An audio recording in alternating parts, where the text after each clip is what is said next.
and our weekly video segment to take you into the back shelves of your local video store, back where it says horror videos, and where kids are devouring some awful films that we call the video nasties. Are you freebasing? Inquiring minds want to know. I have to break free from this culture of mechanical reproductions and the thick incrustations dying on the surface. Fuck the prime time, bitch! Mom with the new flesh. The pain, I can assure you, will be exquisite. As for our deaths, come with me and be immortal. We have such sights to show you. Gotta return some videotapes.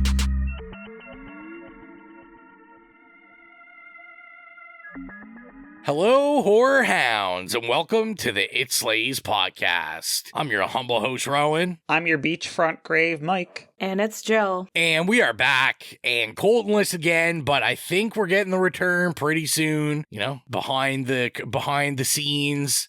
I literally just got done recording an hour and a half long episode with Colton before we record this one. That'll already be out before this comes out of New Now Slaying. So he's wrapping down work, and I'm sure he'll be excited to come back and watch movies that we pick that he hates.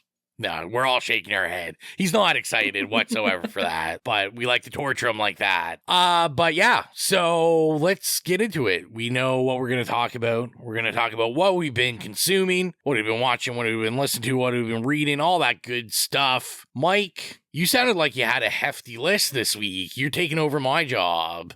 So, you know what they say about guys with hefty lists? They have bad backs. I guess. I don't know. Jesus. Yeah, we totally Freaky Friday. It's weird. I mean, I probably said it last time how, October was just literally a write-off for me because it was so stressful and anxiety. I just couldn't do anything, and all I could focus on was whatever we were doing. And that's all I could kind of dedicate my attention to. So now I'm trying to make up for lost time. So I do have a few things that I've been watching. Since we did our Nightmare on Elm Street episode, I watch. Okay, and it's so. I mean, we all love The Substance. I finally watched her first movie, Revenge. Oh yeah. Oh my god, I fucking loved it. Yes, it's so good. Great movie.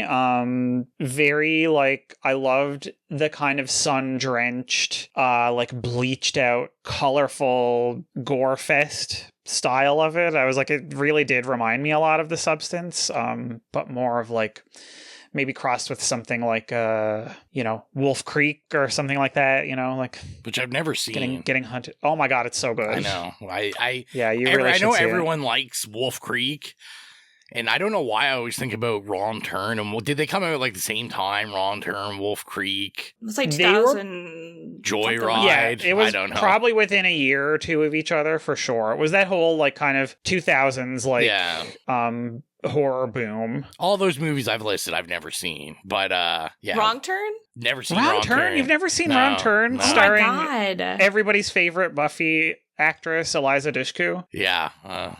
Honestly, bad horror person. Those are on my list because I loved all of those movies that came out during that year. Wrong Turn, I just remember renting it, and I thought it was so creepy, and Hills Have Eyes, all that stuff. Oh my god, so good.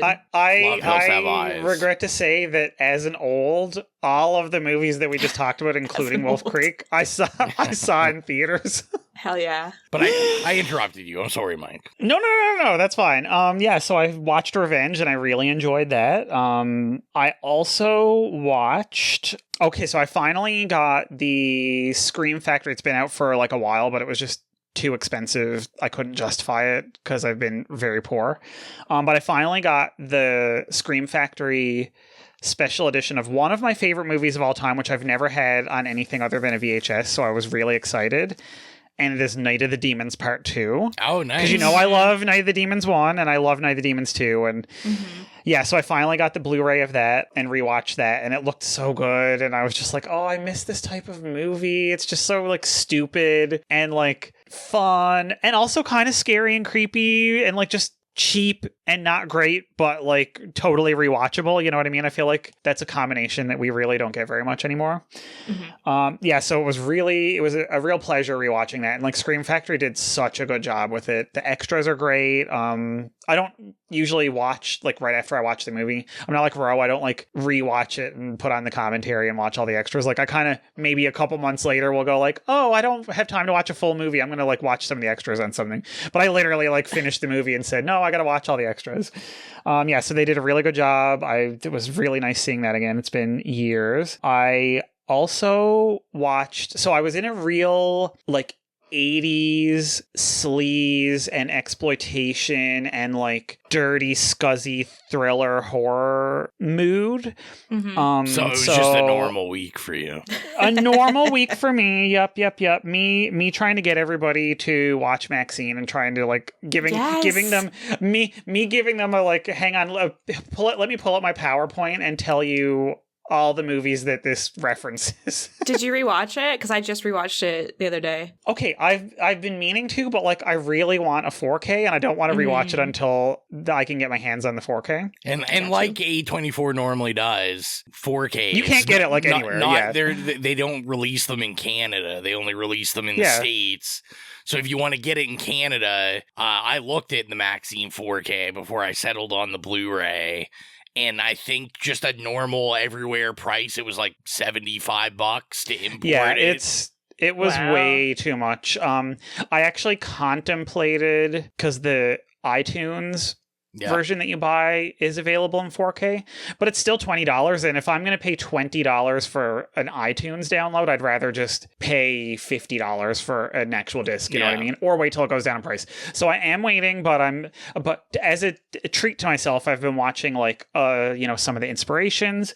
So 2 movies that I watched recently, 2 very, very different movies, but were definitely on the mood board of Ty West for that. And one of them was Fulci's The New York Ripper, which I haven't seen in a million years, and I forgot how fucking good it was, because I saw it when I was like in my early 20s, and I didn't appreciate it because it was not as like kind of stylish and surreal as some of his other movies that I had seen.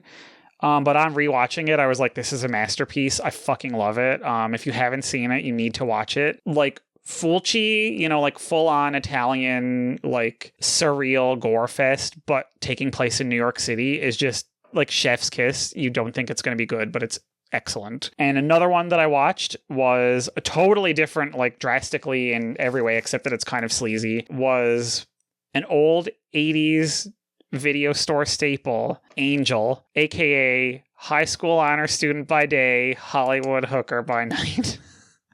And it's about, this girl who's a high school student and she's a hooker.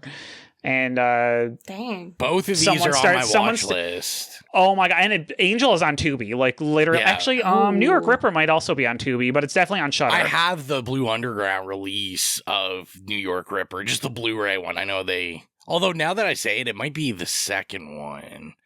I picked it up at like a yard sale, oddly enough. Oh yeah, you should definitely watch it. It's extremely good. Like a lot of people will tell you that it's not, but it is. But trust Angel, me, it's I have worth seen watching. a lot of it. It's been popping up on like YouTube videos I watch and stuff of horror movie guys and like gals also, and talking about that. And I've got it on my list for like sleazeball 80s when I'm in my TV moods. And the funny thing is, it's actually not like the sleazy exploitation movie that you think it's going to be. Like, it kind of is, but like maybe the sequels are, but it's actually like a really thoughtful and like, to me, kind of emotional and tender like exploration of like community, because her and like all the other sex workers and like the people she lives with and all the kind of like marginalized people all like kind of rally together, and like someone starts killing all the sex workers, and so they kind of like rally together, and it really shows the like power of community. And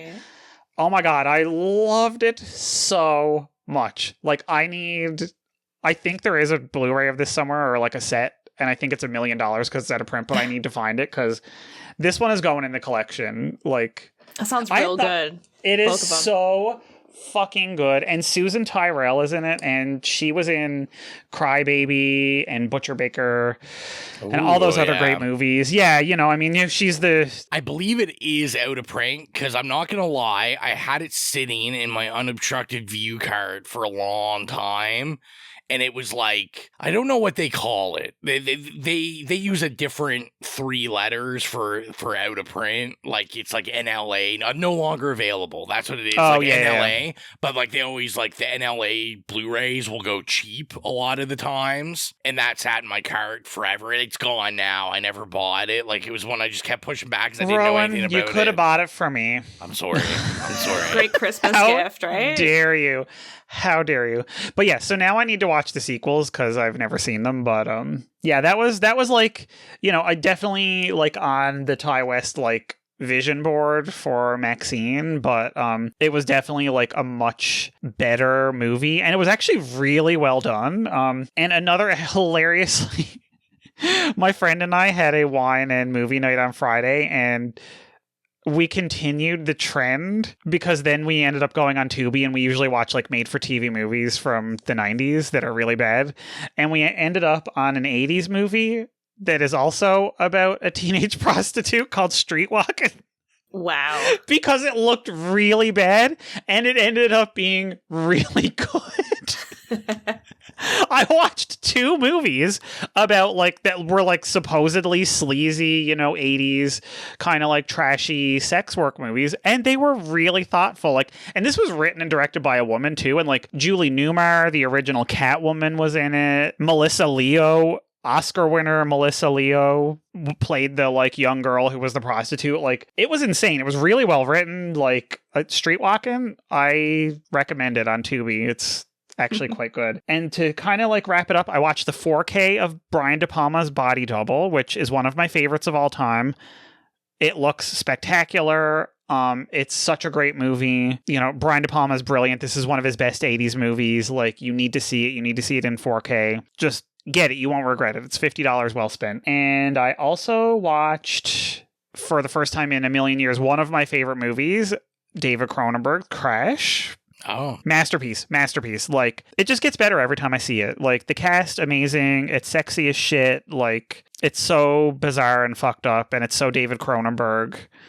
And I feel like I appreciate something new about it every time I watch it. So, yeah. I just heard someone else watching that the other day as well. I think Nathan in my other podcast just watched it. Oh, no way. Yeah, that's really cool. I feel like it's heavy. It did have a bit of a renaissance the last few years, because I think it was last year or the year before the Criterion Collection put it out. So I think a lot of people hated it for the last like 20 years, and now they're actually realizing that, hey, this was a really good movie, and are giving it like a bit of a renaissance. I feel like all the time when I'm talking to Willow and stuff, that very often I'm like, hey, what's going on? She's like, oh, nothing, just watching Crash.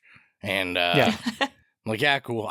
That's one of the few David Cronenberg movies I've also never seen. Oh my God. You need to get on it. I know. What a bad Canadian I am. Terrible. Seriously.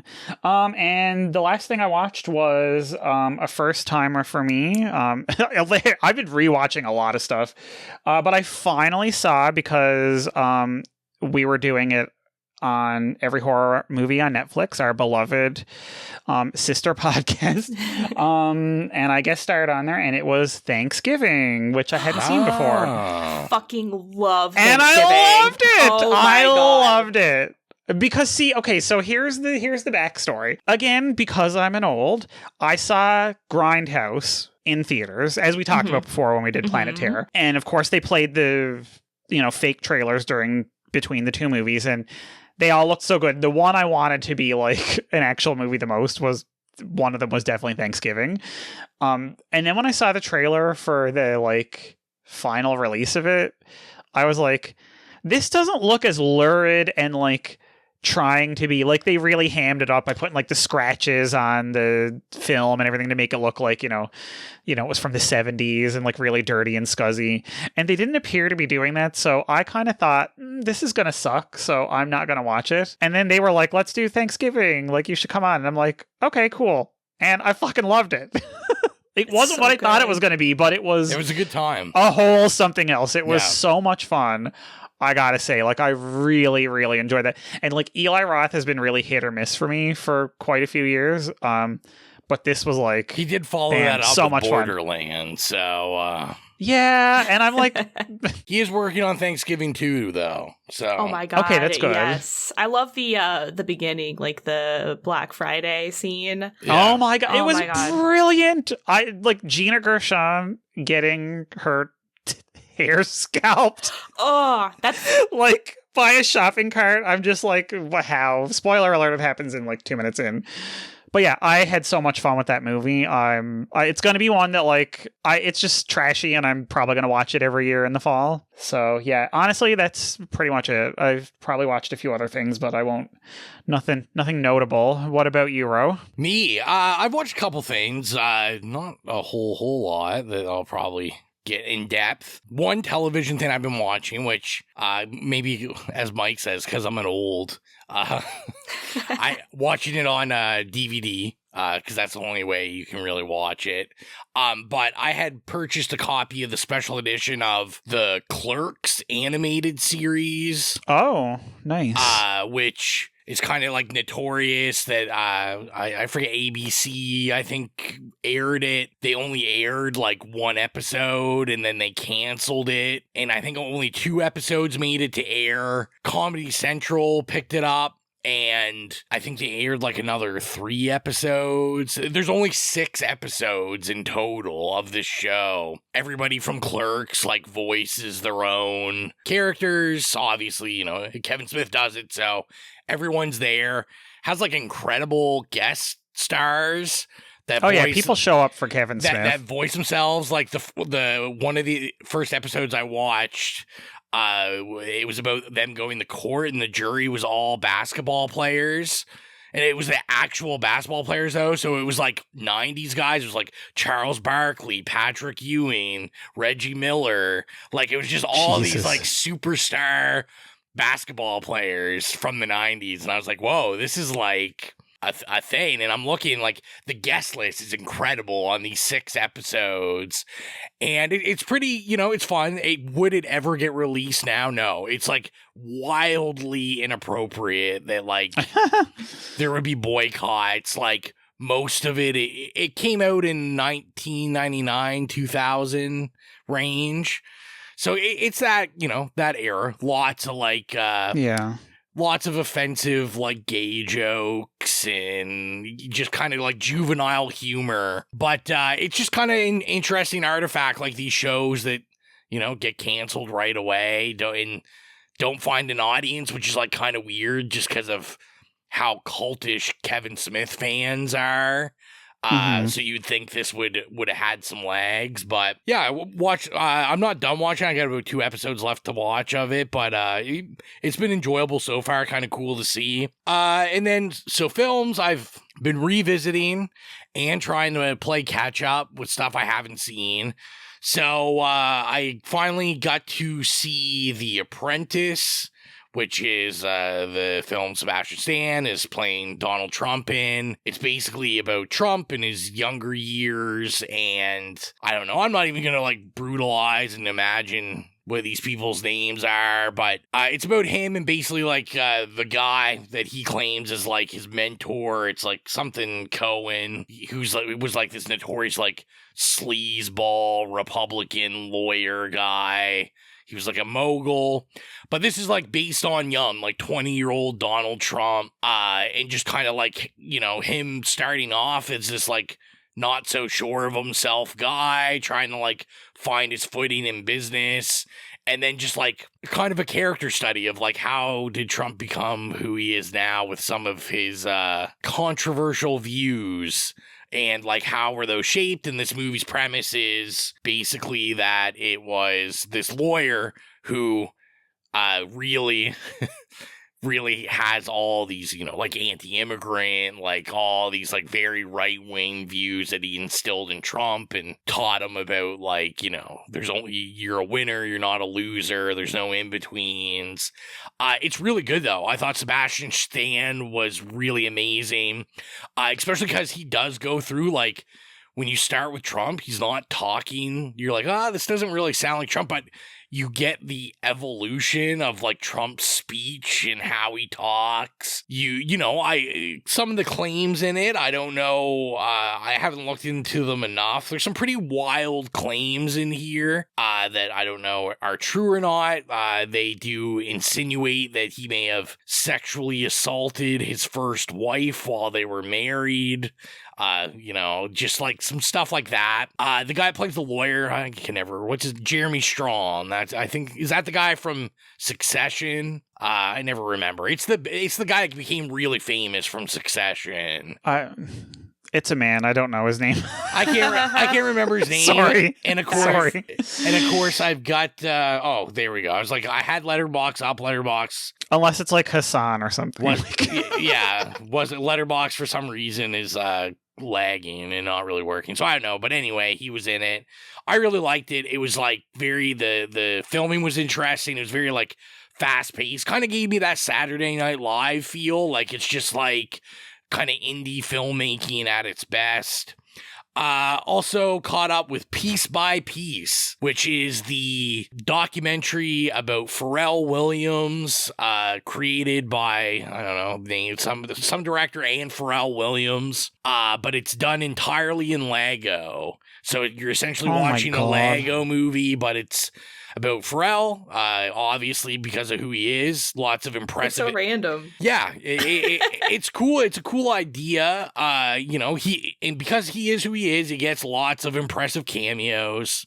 Like Jay-Z's in this, Gwen Stefani's in this, Missy Elliott's in this, Timbaland, like Justin Timberlake, everybody that he's ever worked with does make an appearance. It's kind of weird because his partner in the Neptunes, Chad, is also in it, who like. They're literally in the middle of a legal battle right now because Pharrell being a piece of shit, illegally using the Neptune's name for stuff. Justice for Khalees. Yeah. She's also in this. Like, oh my god, what the hell? They literally get everyone to kind of do something in it, to get interviewed. Like I said, it's cool because it's so different. I've never seen anything like it, but it's just, this is what happens when your subject is also helping create your documentary about them. Yeah.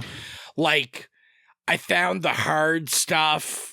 Like, he doesn't ever talk about anything really difficult or any, any legal troubles, anything that he would be in the wrong for. Everything is very, I'm a genius. He makes himself to make sure he's, very eccentric. And, I don't see music, I see colors and all this kind of stuff.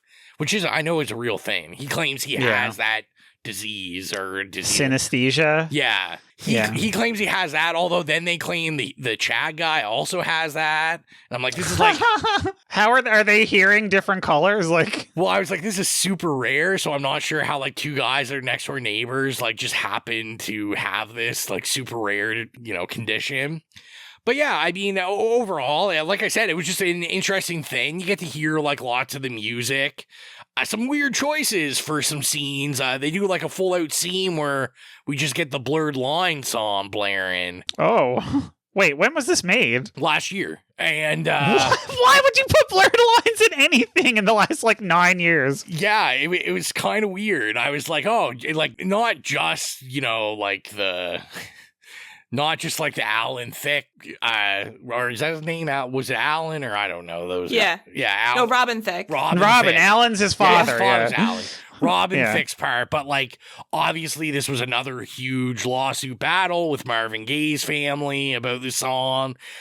It was just there was just something off about it where he was basically they're just playing this song, not saying anything about it, any of the controversy, just playing it like it's another one of the hits.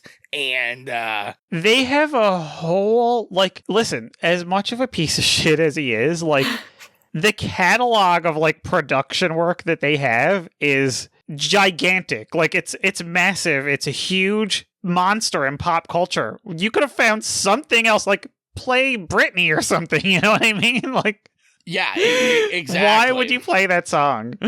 Yeah, exactly. It was just bizarre. And so then I did a rewatch of a favorite of mine from the younger days, Fired Up, which is like a cheerleading comedy that I was going in absolutely convinced it was going to be very politically incorrect. And I was like, there's no way this is going to age well. I see Mike looking it up right now. Oh, I am. I'm like, wait, what is this? How have I never seen this cheerleading movie? Go ahead. Yeah, and you know what? Obviously some politically incorrect stuff for nowadays, but not as bad as I really thought it would be. And it's still pretty funny there. Much stuff's back up. You know, there's lots of no-name people in this. One of the main guys, like, I don't even know his name. I know he's from Not Another Teen Movie. Like, he's in a lot of these spoof movies. This isn't a spoof movie. But, you know, this one, if you haven't seen it, it's definitely worth checking out. It's funny. I think it kind of holds up. And if you're into like cheerleading comedies, it you know. Molly Sims is in it? Molly Sims is in it. What the fuck? Yeah, like I said, it's a really good one.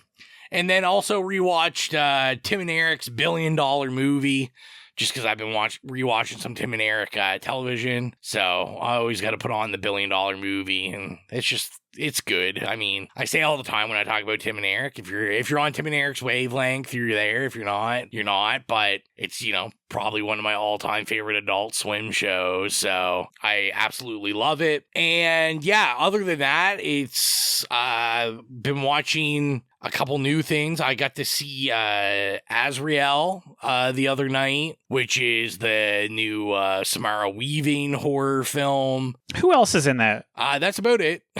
It's a lot of it's like a pretty indie. It's a lot of no name. It's like a post-apocalyptic. It's about after the rapture and people that are left on Earth and you know, beings that are murdering people on Earth. So it's what's his face? Kirk Cameron's Left Behind, but not the Christian version. Yeah, I don't want to say like a lot about it because, like I said, I don't like to really talk about horror movies in case we do discuss them. This one, check it out. It is very brutal. It's very violent. It's very like it's like The Road, man. Like it's just like there's no happiness. But if you like a good like Birth of the Antichrist movie, this is it. Ooh. There's almost no talking. It's very a quiet place. You're not allowed to make noise. So there's like hardly any noise in this at all. No dialogue.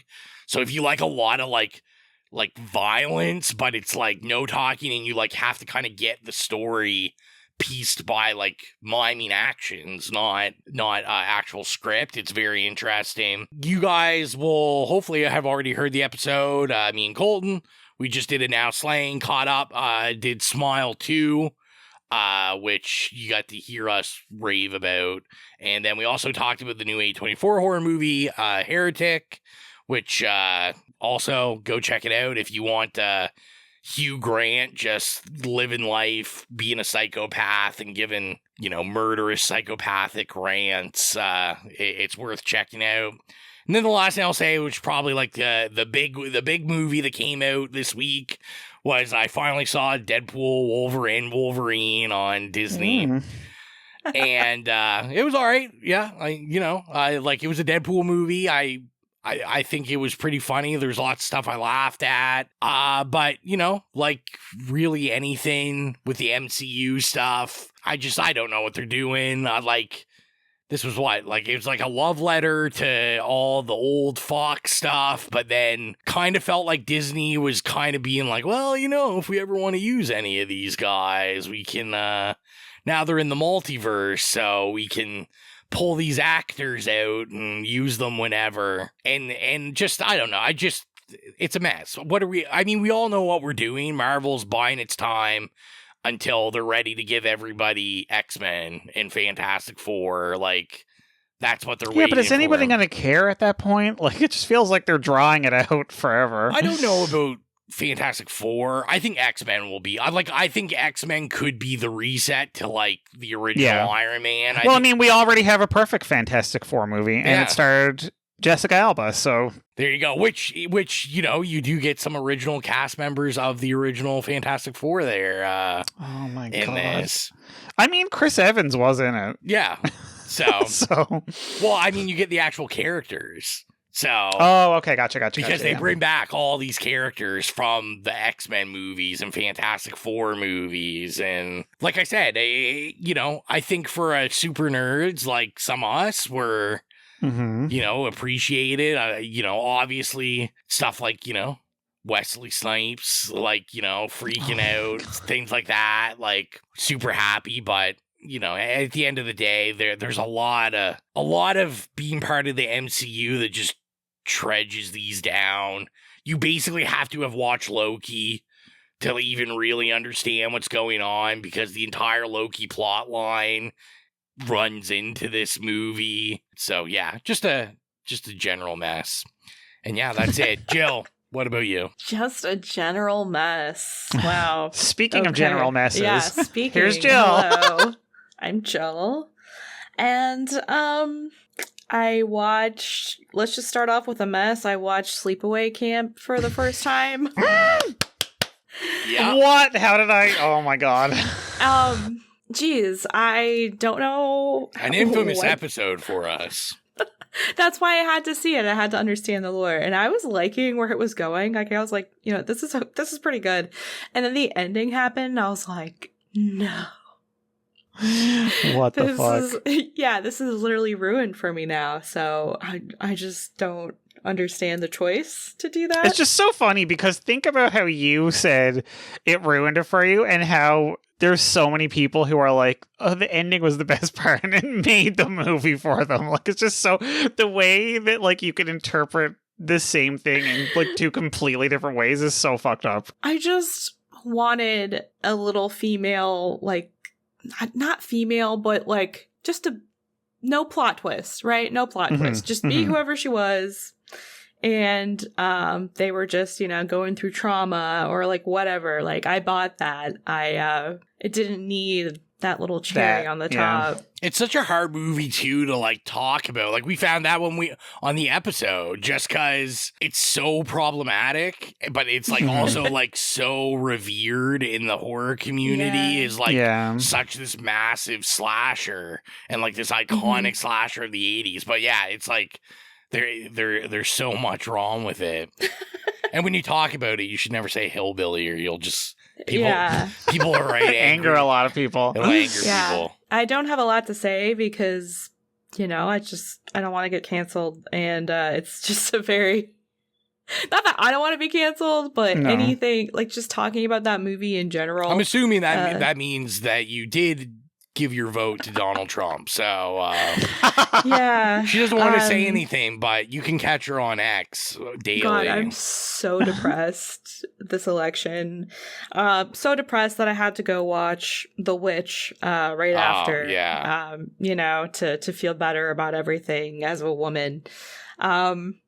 But yeah, I rewatched The Witch for Straight Jacket Talk. That episode will be out soon. You can go hear my thoughts there. But it's one of my favorite movies of all time. And I'm getting geared up for Nosferatu coming out. And I just love it. I love everything it stands for. And Anya Taylor-Joy is just so good here. Queen. Yeah. Apart from that, another queen, I watched Tamara. Early 2000s. Oh, nice. Yep. Gem. It was one that I rented as a teenager, and I like, you know how we used to like copy VHSs onto other, I did that with that movie, and I used to watch the hell out of it. And FBI is coming for you. Can I tell you a secret? And that is no longer a secret. I literally, when I was a kid, I took my family's VCR, and because they never watched movies, like literally, I took it and put it in my room, and they had no idea. And then I asked for my own VCR for Christmas one year, and every movie I rented when I was like 10 years old through to whatever, I would like dub off. You're always just a pirate. My closet was literally just all I would ever do with my allowance would be go and buy blank VHS tapes so I could, because I was like dumping everything off. I love anyway, that so sorry. much. I just wanted to regale you with that. That's perfect. And, here's some Mike lore that you all might have been missing, but this is what's made him who he is today. But yeah, Tamara, I was watching it. I thought I'd forgotten all of it until I was watching it and it all came back to me. And just a fucking early 2000s banger. It's like The Craft and Carrie and Ginger Snaps from Jennifer's Body all had a baby. And it is just my kind of movie. Love it. I finally watched Smile because everyone's been watching Smile 2 and I would like to see it. So I stayed away from this one for a long time because of the marketing campaign. I thought it was super cringy. Yeah. And I just thought it was going to be awful. Surprisingly, I liked it a lot. It really just reminded me of the spirit of, again, the early 2000s type of movie. And I think they managed to not make it cringy. It was actually scary, like lots of jump scares. And I think also just a part of that is in the marketing, they always showed that car scene where someone just like appears in front of the car and is smiling, or like in the window. Yeah. And there are so many scenes that looked like that scene, but nobody popped out. So I was like always waiting for it, and it just like played tricks on my mind, and I was like, oh my god, it's gonna happen, and it didn't happen. And when it finally happened, I like nearly pooped my pants. So yeah, really good. I'm excited for you to see the second one. I jumped like a little bitch multiple times in a theater with people in it. It was embarrassing. That would be me. So yeah, I'm into these Smile movies. Gotta see the second one. I also watched Trap, which is the new M. Night movie. I also had low standards for this. Like the trailer looked promising, but he's very hit or miss, especially lately for me. But I really liked it. I really liked the first quarter of it, maybe the first half of it. I thought the ending was a little bit cringy and I found some plot holes and stuff, but I really liked the first part where they're in the arena at a concert. I think that's just like a really good atmosphere, and they did that part really well. And that's it for things I've been watching, but I read the book The Honey Witch. I think it's by Sydney Shields, and it's just a cozy little sapphic fantasy kind of cottagecore with magic. It's just nothing bad really happens, and everything is just nice. So I need that right now. I need it. We're in the trenches here, so pray for me. But yeah, let's talk about Daughters of Darkness. So Mike, why don't you before we get in the trailer, why don't you let people know why you chose this film? Why did I choose this film? And what the film is. You can formally introduce it, but... So, it is 1971's Daughters of Darkness. I have multiple reasons. One is that I always want to do movies from the 70s because, yes, there are some stinkers, but there are some absolute masterpieces. So... I think this is one of them. Spoiler alert. And honestly, I was like, I really thought that you guys would enjoy it, especially Gill. She loves a good, like, sapphic horror fest. And yes. Yeah, I thought this would be, like, really interesting. And, it's newly, like, they put out a 4K of it recently, and it's on Shudder and Tubi, and, it's widely available, and I just think it's a beautiful movie, and I feel like, we needed a little bit of, like, art in our lives. So, yeah, here we are, Daughters of Decadence. They are decadent. Or Daughters of Darkness. Can you rewind that? No, it's perfect. No, please. They are decadent. They are Daughters of Decadence. They are Daughters of Discretion. They are Daughters of Darkness. So with that, let's get on to the trailer, and we'll come back for the synopsis and first experiences. Silly tales about owls chased away by garlic and vampires shrinking from crosses. He kidnapped young girls and kept them chained. give blood. Blood for her to bathe in and drink. And she bit them everywhere. No. And then she pushed white-hot pokers into their faces. And when they parted their lips to scream, she shoved the flaming rod up into their mouths. Stop it. Blood. Beautiful red blood. Stop it! Her hands, and her arms, and her legs. Stop it.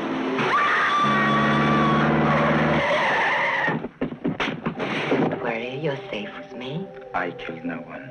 Again.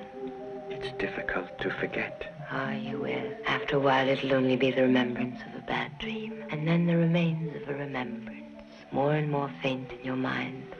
I have seen many a night fall away into an even more endless night. Nights like last night.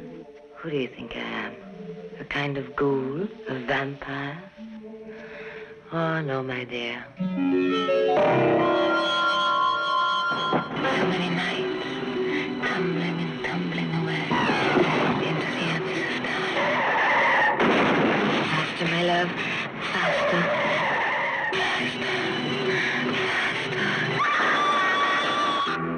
If you think these ladies are something, wait until you meet Mother. She's something else.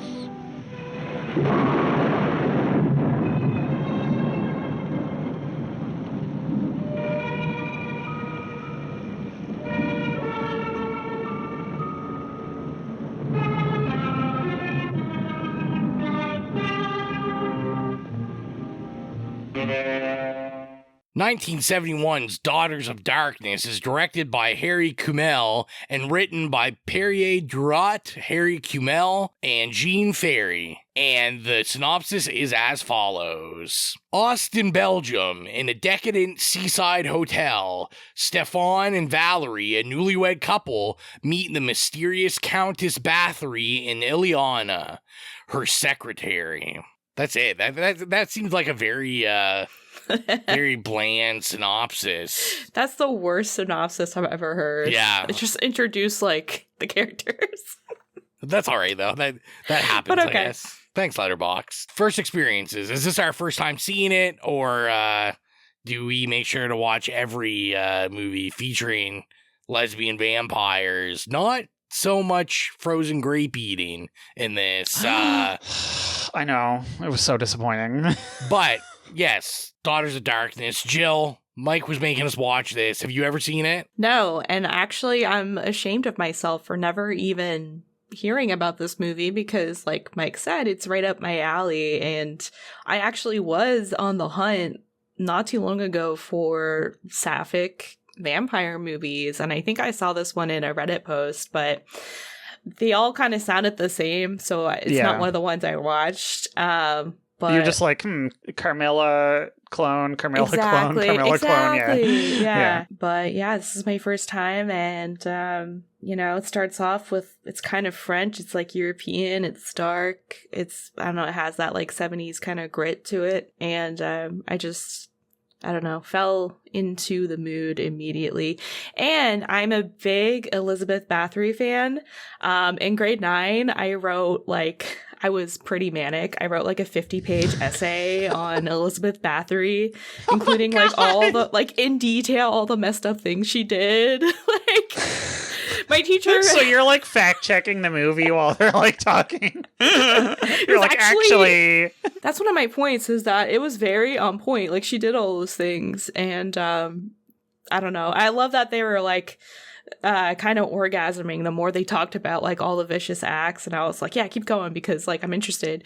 But yeah, also a big Cradle of Filth fan. And Cradle of Filth has an entire concept album on Elizabeth Bathory called Cruelty and the Beast. And it's a banger. And so, yeah, I'm just obsessed with vampires, obsessed with women. Perfect. But, Rowan, were you excited for this? Yeah, I don't know when the first time I would have heard about this is, but I've never seen it. I've always seen it on lists and, like vampire movies to watch or 70s movies to watch. I'm like very aware of the Blu-ray. I think Redemption puts out the Blu-ray of it. I see this all the time. I think it's on 4K now also. I think is, you can yeah. get it. But yeah, I've never seen it. I can't necessarily say it's piqued my interest. I've said many times, like 70s stuff, I'm kind of hit or miss on. It's not something I necessarily go seek out, usually unless it's for the podcast. So yeah, never seen this before. Mike, what about you? You picked it. Well, see, and that's what you just said is why I picked it, because I am going to force you to watch more shit from the 60s and 70s if it kills me. I usually end up enjoying it. Like, no, I know you do. There's only been a couple of times when you've texted me that you were angry at me. So. And like sometimes I know what's coming. Like sometimes I'm just trolling you. So, but I had seen it years ago, like probably in my early 20s when I was on a big like queer vampire and like European shit kick. And I remembered enjoying it, but it was one of those movies that kind of like, for whatever reason, sort of like fell by the wayside in the windmills of my mind, and I kind of like keep forgetting about it until somebody brings it up, and then I'm like, oh yeah, that was a really good movie, I should rewatch that again, and then I would forget about it. And so when I was thinking about something cool, I was like, okay, no, listen, I had a couple of ideas in mind of, like specifically like a nice sapphic horror, sapphic vampire, and I decided it's time to revisit Daughters of Darkness. And here we are. Well, with that, let's get out our best silverware and get our dreamlike gothic aesthetic going and talk about Daughters of Darkness. Let's open up the gates. Well, I thought that Elizabeth Bathory in this movie was serving CUNT, especially when I heard her say, "It's not easy, but I'm supremely intelligent." And then she was absolutely serving with every single outfit. Oh my God. Shiny vampire cape. Yes. Her like tight bodycon, when she puts dress. that cape on, I knew I literally knew that. I was like, specifically in my head, I went, when that scene happens, Gill is going to gag. Yeah, when she has like, her Gill arms is going out, to gag. Yeah. And she looks like, a vampire. And then she embraces Valerie with the cape to keep her warm. But also when she uses that cape to like smooth over the sand where they buried a dead body. Hilarious. Yeah. And her hair and makeup, it was a very interesting choice to go like that type of blonde for Elizabeth Bathory, because I think historically she has dark hair, but I love what they did with her hair. I loved her makeup. She kind of had this like vampire Marilyn Monroe thing going on. And it looked like they were trying to do like a Marlene Dietrich look with her. Yeah, that's what I assumed. I looked at it and was like, this seems to be like the aesthetic they're going for, like kind of ageless European, and again, like kind of the lesbian vibe. Yeah. Right? Someone who's like a kind of a timeless beauty. What did you guys think of the kind of narrative that I forget the man's name. Stefan. Stefan. Whatever his name was, don't care. He had like this weird relationship with sex. Like they had this like kind of kink undertone and like this like kind of subplot where he's like kind of beating her, but it's not consensual. Or he's beating Valerie with the belt or whatever. Yeah. And I was like, okay, this is an abusive relationship. This guy's got to go. But then I felt like it was weird when he was, when Elizabeth Bathory was talking to Valerie about, she was talking smack on Stefan to her and saying, all men are the same. But she also kind of glorified that like brutality in his nature and said that she kind of had the same thing going on. But I thought she was a lot softer, a lot nicer to Valerie than he was. So I was kind of confused by that whole narrative. Yeah, I mean, I was gonna say this is where the movie kind of threw me for a loop, but in a good way, because it took me in a direction I thought I was going and then not, because, you know, it starts off like pretty playful at the beginning where, like, you know, they're banging in the rail car or whatever, and then they're doing the like, oh, I don't like you. Yeah, I don't like you either. Like, kind of like mean spirited.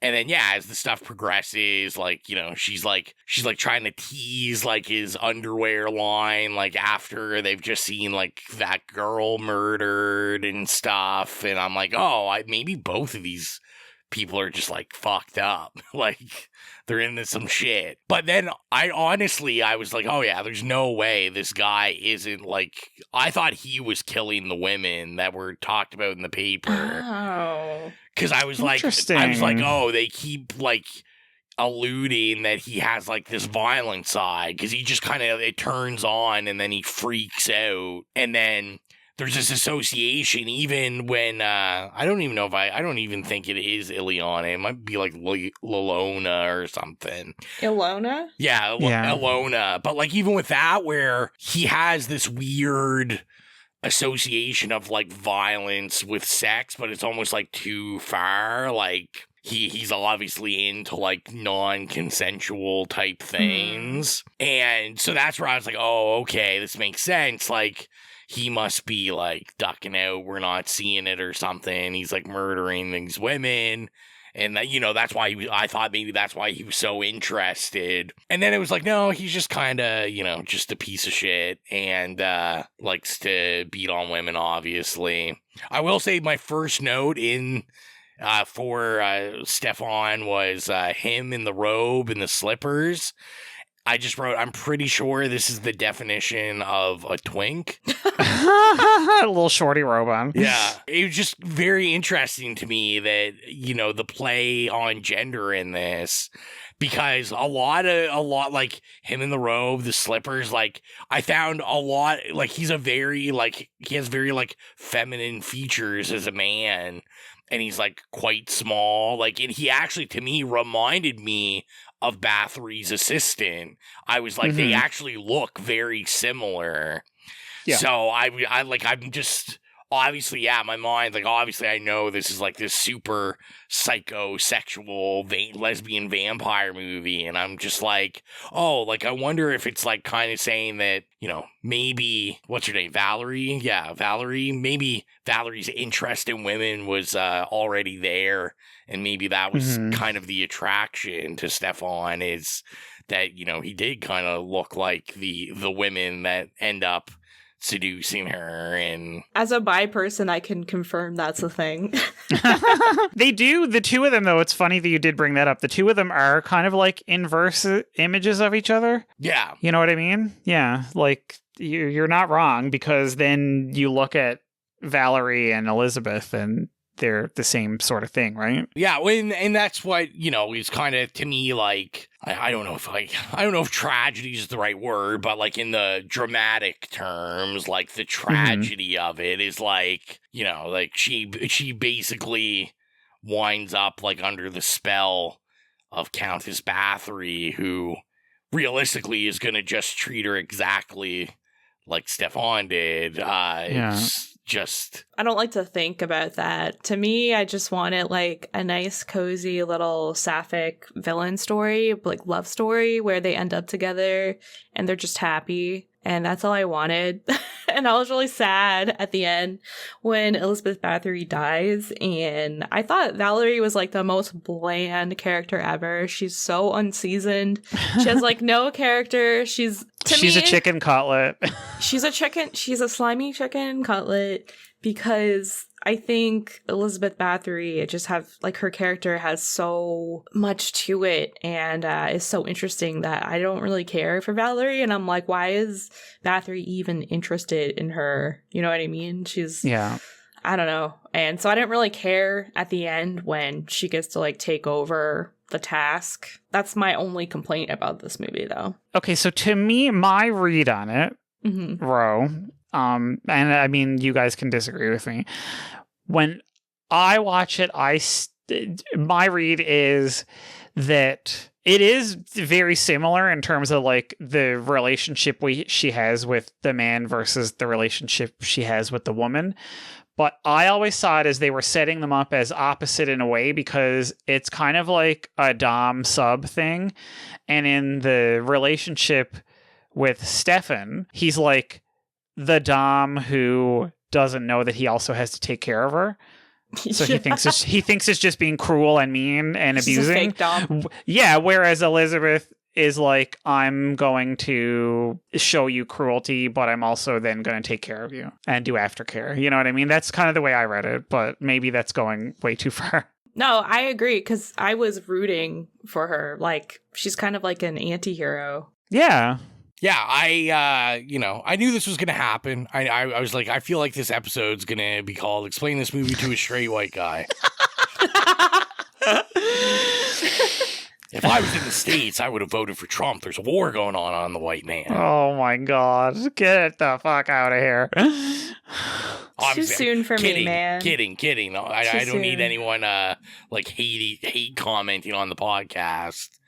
Like, what happened? Yeah, no, I guess that also makes sense to me. I guess, and that's what's interesting, about any of these kind of movies is this is very, like, fantastical, very dreamy, which are, like, perfect to just, kind of imprint what you want to be, what you want it to be. Yeah, definitely. That makes sense. All right, something that I caught kind of early on in the movie was, like, very much Rocky Horror Show vibes when you have Elizabeth and what's her name?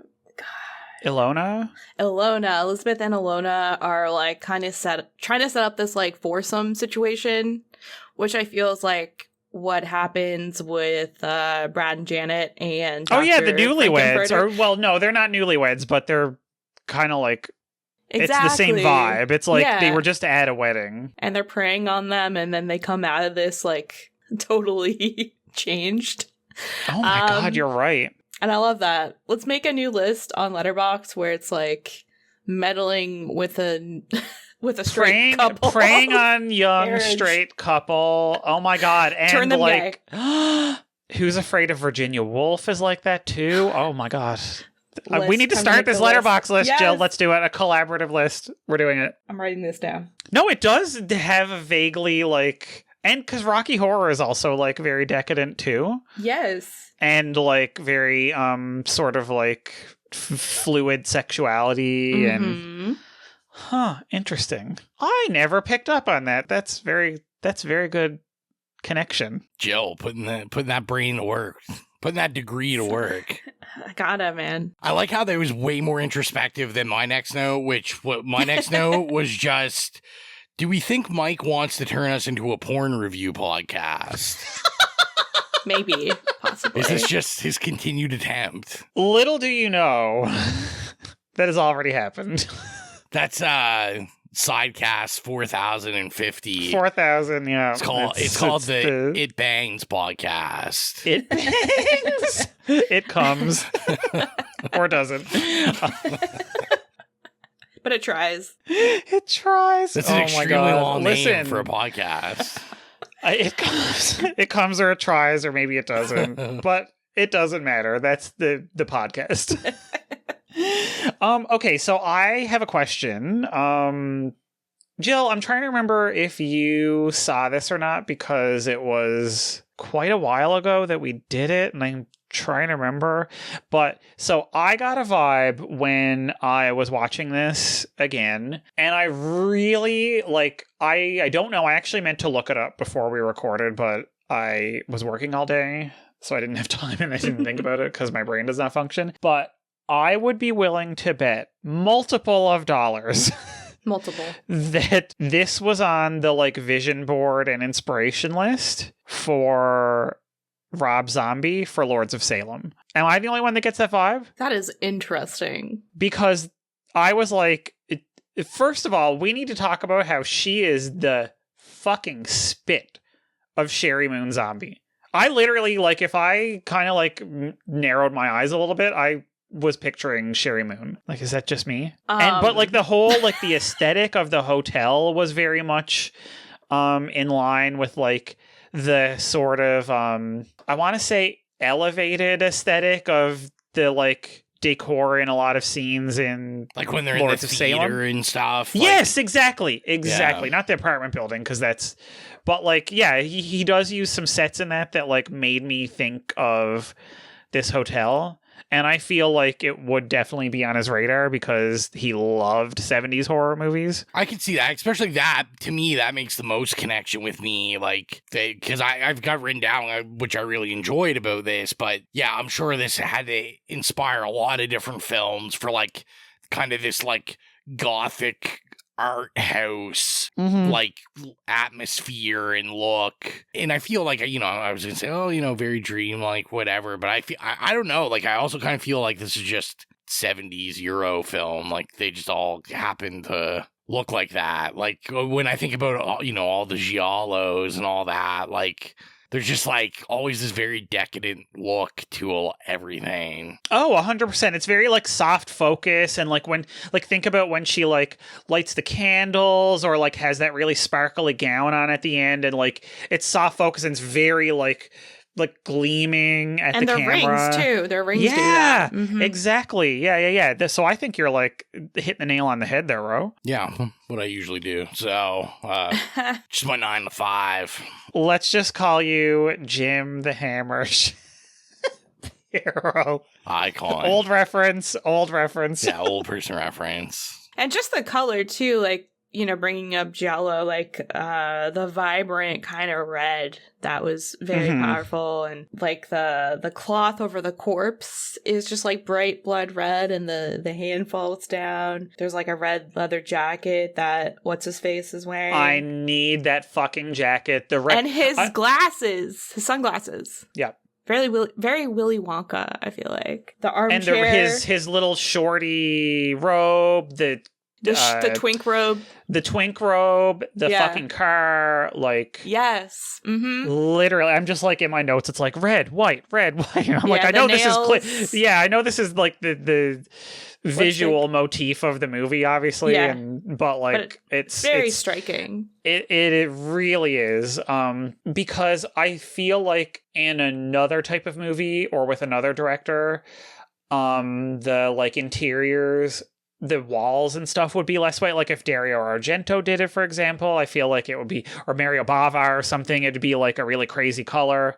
Yeah. But I feel like they kept true to like what the interiors would sort of look like. It's kind of saturated. Like, yeah, and that's a thing. And yeah, and it's very much a like case of contrasts, because the blood obviously that they use is very like vivid red, you know, sort of typical Italian horror style blood. Yeah. Yep. I was just thinking that. Suspiria, the blood. Yes, yeah, exactly. It's very, very, very like, I feel like this also influenced Suspiria. Dario Argento had to have seen this. Yeah, I mean, I guess I don't know my timelines enough to, I mean, obviously Suspiria's after this, because this is 71, this, yeah. but yeah, it's hard, like, I don't want to make 77. uneducated guesses on, you probably know that more than I do, but yeah, I mean, the colors are always just like, that's the thing I find like interesting with like any of these like Italian, like Euro kind of like horror thriller films of the 70s, like 60s and 70s, is like even the ones that aren't good are held up so much by like the colors and like how well they're shot and just like look great, that it's like, yeah, even if this was dog shit, like, you know what I mean? It's like at least being raised up to a certain level, because you're like, but it looks beautiful. Exactly. I think it's because we're so starved now the last like 10 years or so. Like, listen, obviously I'm not saying there are no films or horror films that are, you know, doing this like beautiful cinematography and beautiful lighting and, you know, beautiful costumes and set design and colors. But for the most part, like we all know, it's a known fact that especially like studio movies now, it's the color is drained out of them. It's like shot on digital. It looks like garbage. You know, the lighting is awful. There's no creativity. It's just everything looks washed out. And I feel like because of that, when you see something like this that is like stunning and artful, it really like it kind of makes it the sort of current state of affairs even more bleak. It really sits with you too. It's just like Rowan said, like even if you didn't like this movie, there's still something for you, some sort of like prize. You get to enjoy the cinematography. If you thought it was garbage, you're going to be thinking of the shots, right? Yeah, exactly. Because I will say, like, I didn't think this movie was garbage, but like I thought the plot was like pretty thin. Like, this to me, this is like a very style over substance, which I'm a sucker for. So I mean, go Daughters of Darkness, like. I mean, I'm just notorious for like loving style over substance. But like to me, because I was thinking about like we had those little like murder mystery like things added in. Like we have the whole storyline with the detective who like recognizes her from a long time ago, and he's kind of looking into them and all this kind of stuff. But like that never really leads anything other than her knocking him over. That was so funny though. She was so vicious. Like they were asleep in the back and she just puts her foot down to the pedal and he's just like a twig. Like that had me cracking up. And I thought for sure, it kind of took me off guard because I thought for sure, I was like, oh, she's just gonna kill him, just plow through splatter him, yeah. But like no, she just kind of like knocks him over, and I was just like, this is so, and like the effect on him falling over, like it was so Three Stooges, like it was so I really liked how well it was done. I have a question about one of the shots. I think it's when they take Ilona's corpse. And they throw it off of something. It's like all wrapped up in the black and it's rope. Rolling down the. Yeah, there's one shot where I was wondering if the corpse in the bag with the rope was a miniature, because it was dropped down into like a river or something, and it looked kind of small.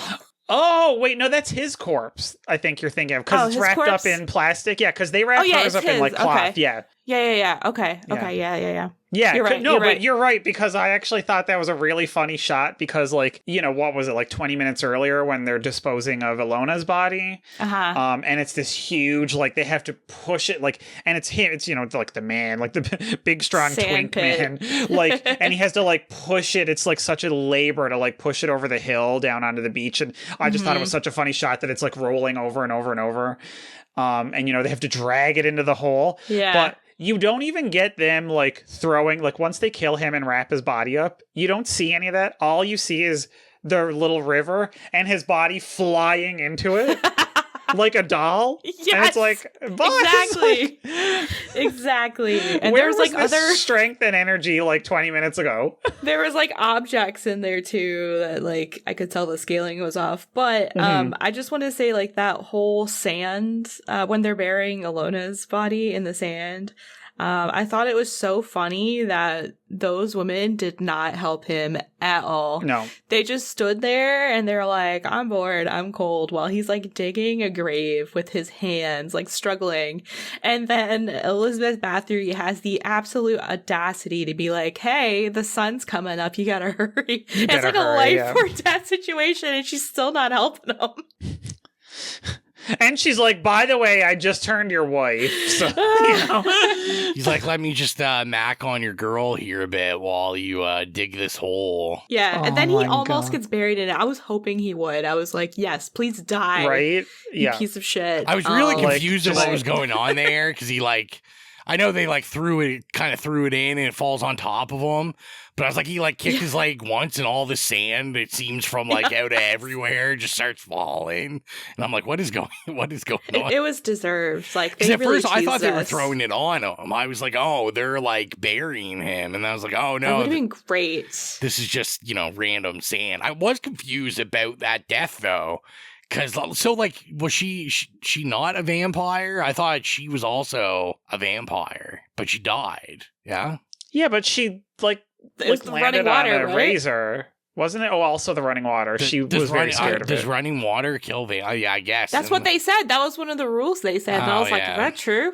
But yeah, that's why I thought she was so scared of getting in the shower, because it's running water. And he was non-consensually, like... Yeah. putting her in there. It didn't seem to like hurt her. The but knife stab and stuff. I guess it just threw me off. Yeah. I'm just used to, I guess, modern, right? Like, I was just like, oh, I was like, this razor blade, like, slit her wrist and stabbed her in the back. I'm like, would this really kill a vampire or like? But also, I mean, when you think about it, it's like being staked and like she probably like landed on it and like went in her heart. I don't know. I'm not gonna pick it apart. I don't know Whatever. either. Whatever. I just thought she was a vampire and she died. Yeah, it's irrelevant to me. They're not like truly immortal. I won't pick it apart. I won't upset you guys anymore. So I won't pick apart the threads. Well, speaking of ways to die, I thought that getting a crystal glass bowl like put around your head and neck to get killed was hilarious. Also, it didn't really work though because it broke and then it slit his wrists. So it worked. Well, by I association, guess. It worked in an unintended manner. Yeah, it was so funny. I know it was a big bowl, but I just kept imagining like. All I could think about is, like how your grandmother would have like those candy bowl jars. Yes. Like, what if someone tried to kill me with a candy bowl jar? I wonder what that'd be like. I was literally looking at it going, that bowl is fucking crystal and so expensive. Like, they're just ruining this. That hotel concierge is going to have to explain that to the manager, like, whenever they show up. He's getting fired. Actually, shout out to that concierge because he was, like, very committed to his job. Oh, he was. And let me tell you, like, he knew her fucking deal and he still did his goddamn job. He's like the ultimate. Hotel concierges are like the ultimate in like discreet people. There's nobody more discreet. There's nobody more discreet than people who are down low or hotel concierges. That is so true because American Horror Story Hotel. Oh my god, you just like triggered me. I'm sorry. That was the worst season. Somehow even worse than the fucking circus season. Even though Gaga was in it. Shut your mouth. I love both of those. Okay, maybe I'll give it a second chance. I don't know. Don't do it. How dare you? Are we going to start a like ranking now of American Horror Story seasons? I would love to. I'd have to watch them. It's a spiral. Trust me. Yeah, I'd have to watch it. I've never seen it. I told you, I've only seen like bits and parts. I always drop off after like 3 episodes because they always get progressively worse. Oh my god, for Stream Screams, we are going to start doing American Horror Story. But you're right, though. It's always like 4 to 5 episodes that are literally a masterpiece. Like, for sure, 4 episodes are going to be the best thing you've seen in years. And then the last 6 episodes are the worst thing you've seen in years. And it's like, how the fuck is this the product of the same person? Every time. Every single time. These aren't my favorite episodes to record, but they're my favorite because I just love to envision when Colton listens to this. And then he's like, it's like these guys went on a 10-minute American Horror Story rant in the middle of this review. Awesome. Great times over at the Enslaved Podcast. Oh my god. I do want to say it was relevant. We're this far in, and we have yet to say anything about the music. About the music? I was just about to say, I was like, Ro, I know you've been itching to talk about the music. Let me just get it out of the way now. Everyone's waiting for it. It's true. The music is a banger. It's a banger. It's so good. Nice. The score is... It's a banger. Guys, you heard it officially. It's a banger. The score is incredible on this. Yeah. Euro cinema just always usually has great scores because they're so different. Like, they're bops. Like, they really like make sure the music like stands on its own, that you can listen to it on its own. And don't get me wrong, I like scores and stuff that are maybe more sound based and more like you got to watch it with the movie for it to really hit. But like, I love this era where it's like, no, like you would just want to buy like a vinyl of this and listen to it. You don't need any visuals for the music to be awesome. Did you guys feel the same about the music? Mm-hmm. Yeah. Yeah. I actually completely forgot over the years how cool the music was. And to be honest, I feel like in my memory, because it had been a very, very, very long time, I didn't remember there being like a whole lot of music. Like, I feel in my brain it was just like whatever, some random 70s European horror music. It probably sounded like softcore porn music or whatever. And then when I was rewatching, I was like, holy fuck, like this is on another level. Like this is top tier horror score. Like immediately I was like on Spotify, like add to library. This is going on my like reading playlist. I'm lighting up a stick of incense and just listening to this soundtrack in the dark before I go to bed. I mean, I wouldn't blame you for doing that. It's that good. So, did you guys have any other notes about this, or no? Comfortable to go? I'm comfortable. I think we covered most of the bases. Well, with that, let's land the plane and get into rating this. So, if you're new to the podcast, our rating system is nay, okay, yay, or slay. Mike, it was your pick. Start us off. What are you going to give 1971's Daughters of Darkness? Okay, so Daughters of Darkness, Decadence, Death is... I'm going to give it a slay. I absolutely love it. I forgot how good it was, and maybe I don't think I appreciated how good it was when I saw it as a young zygote. I was so young. Like throwing my hair. To me, this sort of has all of the like hallmarks of a like cult movie that is like literally, I said on Letterboxd, injected into my veins.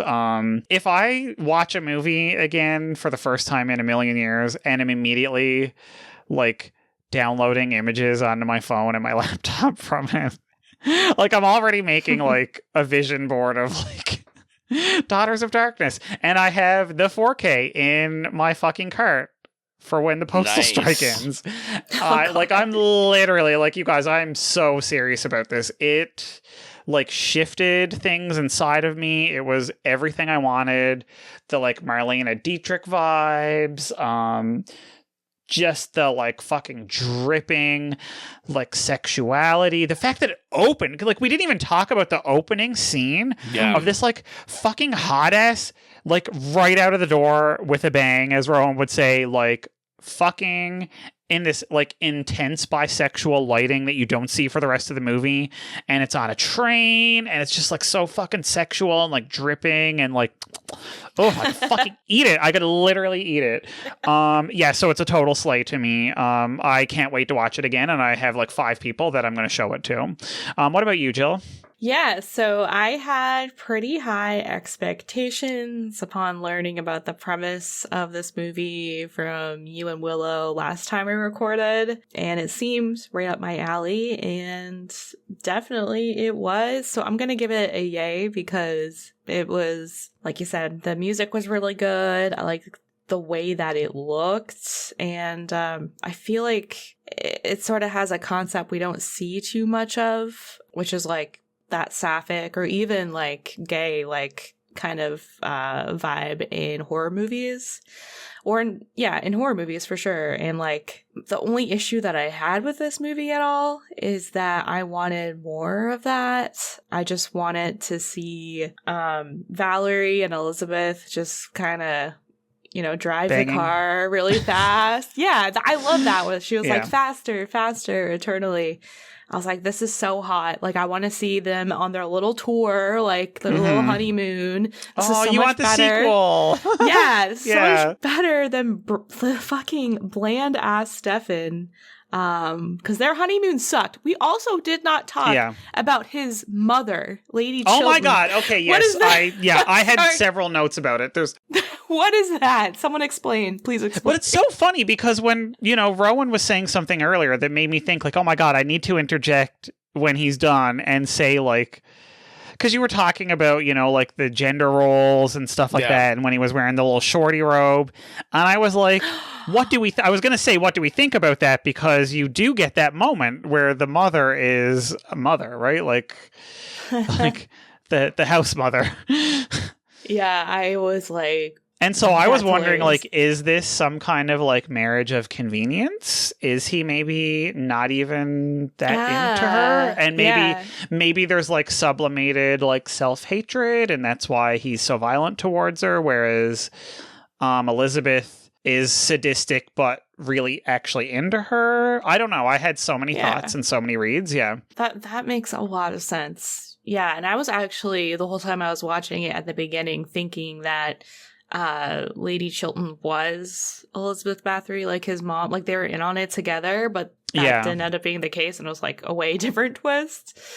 But yeah, Rowan, what did you think? I'm gonna give it a yay. Also, I enjoyed it. I feel like it might be a softer yay than Gill. I did have my problems with it. I'll be honest, when I was first thinking about it as I was watching it, like I was leaning more in the okay direction, but this is what I was talking about. It just looks and sounds so good that even kind of the issues I had with the plot, like that holds it up where I'm like, yeah, I'd totally watch this again. You know, this is definitely something I'd be into. Yeah, I mean, I can't praise it enough. It looks good. I think the story is thin, but it's there enough that it holds your interest. There's some interesting things going on. And like you've heard us talk about, like there's lots of interesting conversations you can have about what is actually going on here with all the different relationships and, you know, what the subtext is and the text and the subtext and the dom text and all the that. dom text. All that good stuff. So yeah, I'm going to give it a yay also. So 2 slays or 1 slay, 2 yays. I'd say that's pretty good for Daughters of Darkness. So we told you what we thought about Decadence. That's right. Daughters of Decadence and Dead Men. So we told you what we thought about the film, and we asked you what you thought, and we did have a couple people write in about Daughters of Darkness. Not long responses whatsoever, but on Slasher, we had Horror Hound write in, and they just said, yay, ! Taste. And then we had Carol 1969 write in, and they said, okay. So, I mean, well, not an A. And, yeah. And then I saw that Jill liked to troll us and just write in, say gay. It was. Jill literally is like, let me spoil my review. Yeah, I mean, pretty much, yeah. That's okay, though. We expect nothing less from Jill. Well, gay her troll game is good, yeah. The gay rating to me is above a slay. It's nay, okay, yay, slay, gay. Oh, true. Yes. Pinnacle. I mean, I don't know. Me and Colton always talked about someday introducing that 5th tier, the God level tier, or the bottom level tier. Works either way. Jeez. So, with that, we're gonna go over to the horrific hotline. Nicholas wrote in. I'm gonna play that first because I saw he did say some things in his email also, directed to members of this podcast. Oh no! And but I'll see what he says in the voicemail. So we'll go on over to that. All right, Daughters of Darkness. I can't really even explain my feelings towards the movie. I do like it a lot. And I'm going to give it a very strong yay. There are a few things which I can't name actually that keep it from a slay. Maybe I thought it was a bit too dreamy at points, while on the other hand, the dreamy quality of the movie is what makes it so special. Well, before I start getting confusing over here, first of all, I really enjoy the kind of mystery element, the kind of, is this a vampire movie, is it maybe not a vampire movie, and all of that mixed with kind of the power dynamics within relationships between the people and the kind of toxic relationships. Super interesting, and all of that packed into this very dreamy, very European 70s style of filmmaking that just make for a great watch. Maybe not the most entertaining watch, so if you want to be entertained by vampires, I don't know, go watch Lost Boys. It's a great movie. But this one is, yeah, it is something different, and that's what I really like about it. So thinking about it, maybe I should give it the slay. I'm not sure. No. Maybe Oh, your I'm gagged. podcast convinces me either way, to swing either way. Overall, brilliant pick, and it really makes me want to watch both Lovers Left Alive, Only Lovers Left Alive, and The Hunger again, which I haven't That seen. was good. That was going to be my other pick, probably. So if that is a movie or one of those two that makes it on your list soonish, that'd be great. That'd make me really happy. Anyways, hear from you soon. There you go. So I need to say right off the bat, it's so funny that he mentioned The Hunger, because I had written, because as you guys know, I hadn't picked out at the beginning of the last episode which movie I was going to choose, and I waited until literally the very end. And the one that I was going to choose other than this was actually The Hunger. I was like, I want to throw Gill a bone of like something that's like a, sexy queer vampire. Thank you. And I was going to do The Hunger, but then I decided, oh no, this is a little bit more of a left field pick, so I'm going to go with that. We can certainly do The Hunger down the road. Oh yeah, yeah, it's just so funny because The Hunger is very, very similar, but like a little bit more sleek and American. So I'll say, yeah, he didn't mention anything that was in the email. In the email he sent with the voicemail, he said, I hope Mike was able to pick his jaw again, because I really want to hear what he has to say about this. Also, he hopes this voice message is a first step towards reconciliation after he harshly insulted the costumes of Dream Warriors. Okay, all is forgiven. Listen, my jaw was back on the floor listening to that voicemail, so all is forgiven. Your taste, superb. The divorce is off. So if you want to leave a voicemail like Nicholas, you can do so by just sending us a voice note at itslayspodcast@gmail.com, or like DM us on anything. You can get it to us. As long as you can get us some sort of file, I'll figure out how to play it. And it doesn't have to be about the movie that we're reviewing. It could be general question, or if you want to talk about another movie that we've talked about before or we haven't talked about, or you just want to question Mike and Jill very thoroughly about anything. They're open about anything. You can do that at the at the OnlyFans. He really said DM us. So make sure to send in a voicemail. And if you're not following us on social media, you can do so at It Slays Podcast. We're pretty much everywhere. We're on Facebook, Instagram, X, Tumblr, Bluesky, Threads, Slasher, Letterboxd, newly on TikTok also. So we're slowly on there also. Right now, we're just kind of promoting the episodes with audiograms and pictures, but I'm sure we'll eventually get some fun video stuff. I might do some funny video content that has to do with horror. So we'll see. We'll be exploring that space more. So yeah, everywhere at It Slays Podcast. And Jill, do you want to tell the lovely people how they can become whorehounds like Nicholas? Absolutely. If you would like to join the ranks of our horror hounds, like Holly, Nicholas, Patrick, Mark, Sacrotype, Joy, Dan, Brian, Trevor, and James, head on over to patreon.com/itslayspodcast and choose the tier that works best for you.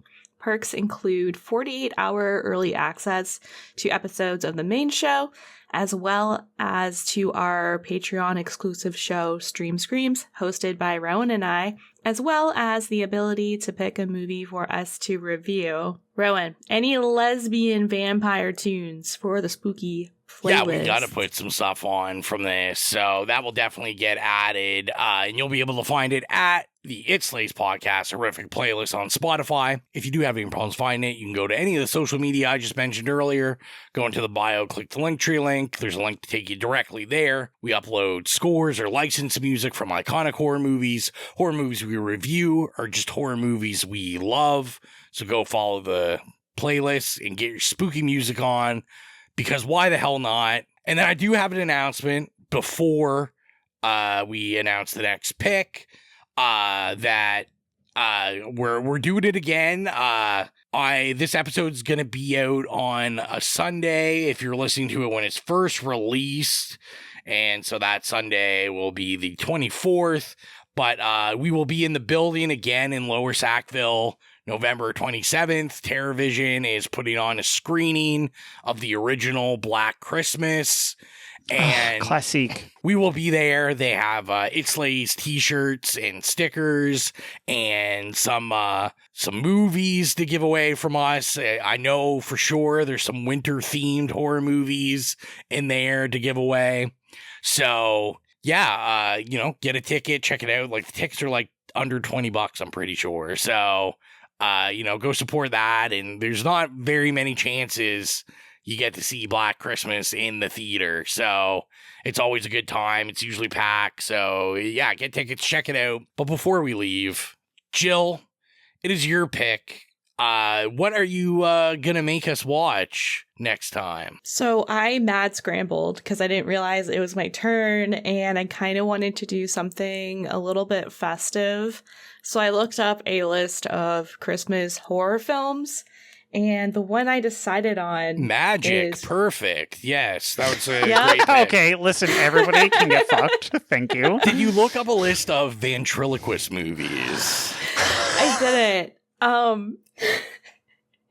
It was actually between this and Krampus, and since I heard Mike say Thanksgiving, I was like, oh my god, that would be the perfect pick, because Thanksgiving is coming up in the US, and I love that movie, but I'll save that one for a little bit later. But yeah, so Inside 2007, I heard that this movie is crazy. I've heard good things about it, and I heard it's like Home Alone, but with a pregnant lady, and all of that sounds fantastic. So I thought it would be a fun one to start off the Christmas season. Nothing better than starting your Christmas season off with absolute terror and dread.